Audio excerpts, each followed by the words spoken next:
ఎన్టీఆర్ ఆత్మ మాట్లాడుతుందని చెప్పి ఆర్టిఫిషియల్ ఇంటెలిజెన్స్తో ఒక కార్యక్రమాన్ని రూపొందించి అదేదో చాలా గొప్పగా ఈ తండ్రి కొడుకుల్ని పొగిడించుకోవటం. ఏమండి, ఎక్కడ ఎవరైనా నమ్ముతారా? ఇది తెలుగుదేశం వాళ్ళైనా నమ్ముతారా? ఎవరైనా నమ్ముతారా?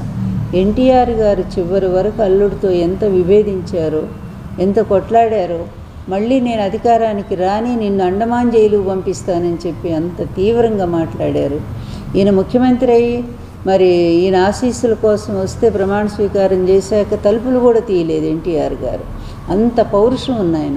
అల్లుడిని ఎలా తిట్టారో అన్ని క్యాసెట్స్ ద్వారా మనం చూస్తూనే ఉన్నాం.